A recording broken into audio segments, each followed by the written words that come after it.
Hi, my name is Colin Fain. I'm the CEO of Agronometrics.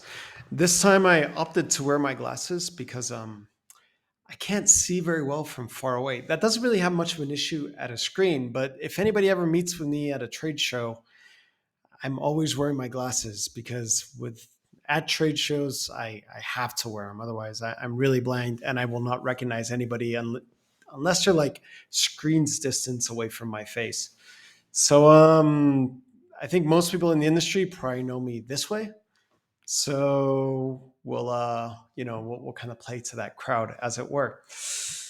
What I want to do today is complement the excellent article that Sarah just wrote about South Africa, where she talked about a lot about how the season has developed, how they got past the initial difficulties with rain delays. They've had a very good crop, kind of got hit by some port issues, which have now been cleared up. And if you want more details about that, we have really good sources on the ground that are kind of elaborating on it. But I want to complement that with what we're seeing on the data inside the system. So this is much more of a data focused little video, I suppose.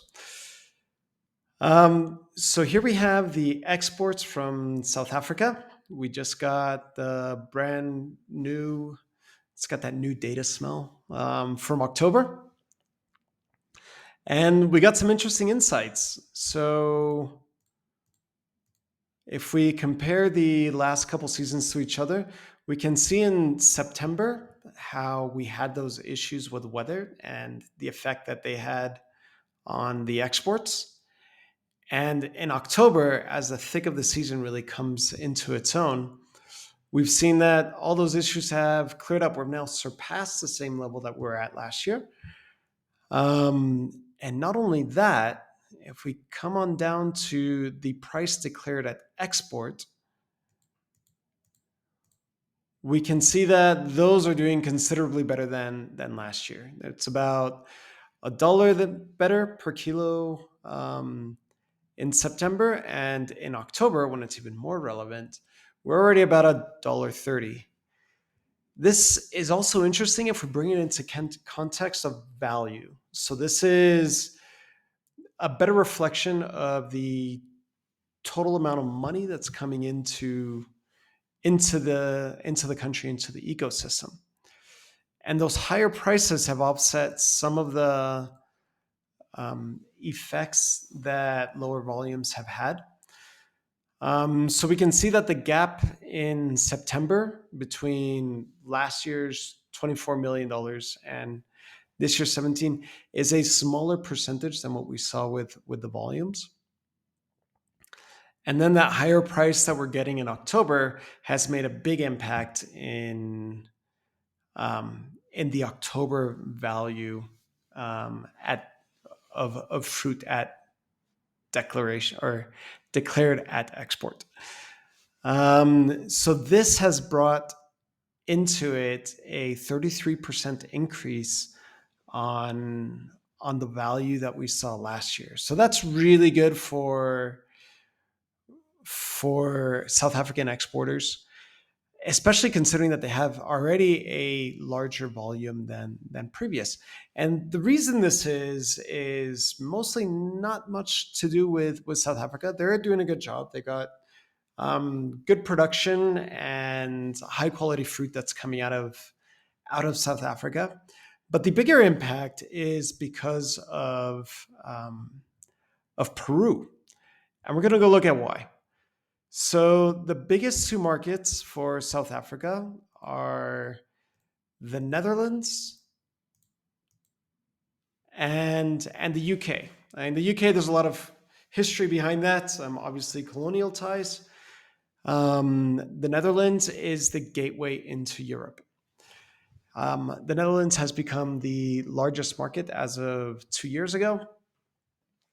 And so we're going to start there and also look at what the impact on the UK is, because it's a slightly different narrative that they both share.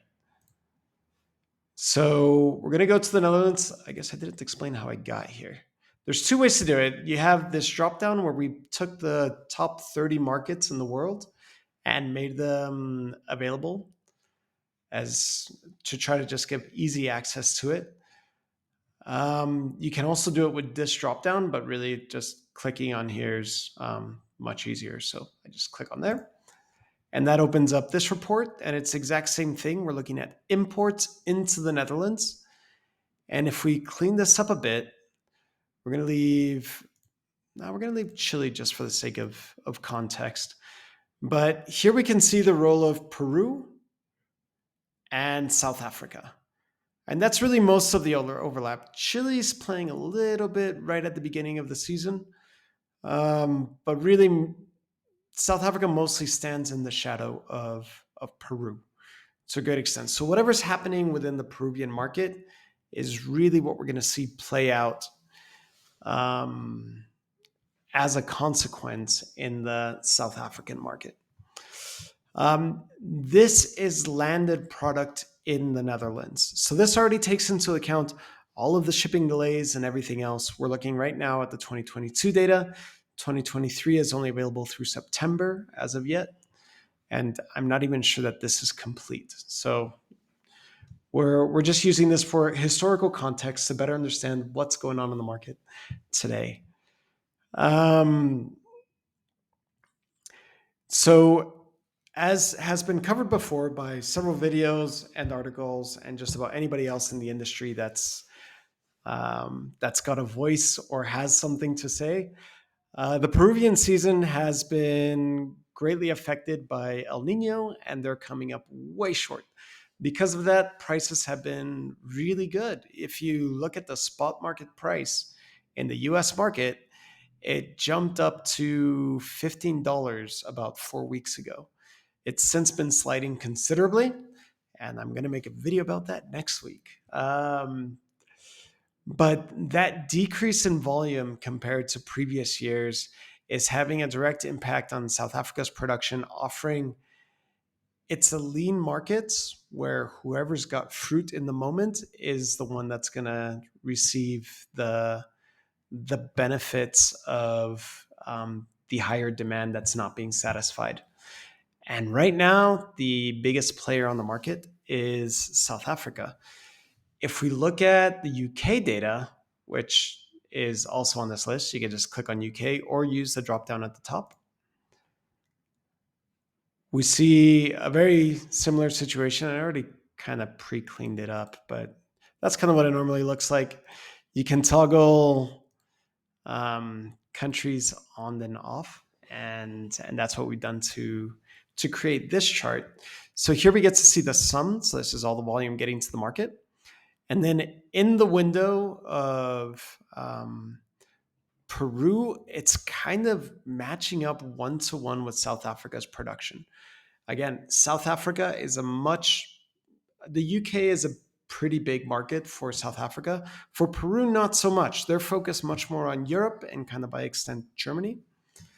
But here you get to see through all the shipping delays and everything else that the fruit has to go through to get to this market. They're pretty close on top of each other. And here we get to kind of see what that effect is on pricing. Generally speaking, it's been a lean year, like just across the board. All of 2023, or just about all of 2023, is seeing better pricing than 2022. And I think most of this is supply driven. So at the beginning of the season, you had issues with Moroccan production with storms in the Sahara and the effect that had on their exports, which was we saw less fruit going out than expected. Then slightly later in the season, you had Spain's season, which was affected also by the heat waves in the summer, and they had less volume come to market. After that, it's Poland, and Poland actually had a pretty good season. They had good volumes. You can see that margin narrowed a little bit right in Poland's season, and then right after Poland comes Peru, where you start to see this margin grow. And I'm sure for October, November, we'll see an increase in this margin as Peru produced way less fruit than was otherwise expected. So that's kind of just what I wanted to show you, the how South Africa information's been made available so far, as well as kind of what the role in the main receiving markets is for South African production. So I hope you found the video interesting. And if you have any questions or comments, by all means, reach out and try to make them available to us. I hope you have a happy analyzing of blueberry market data.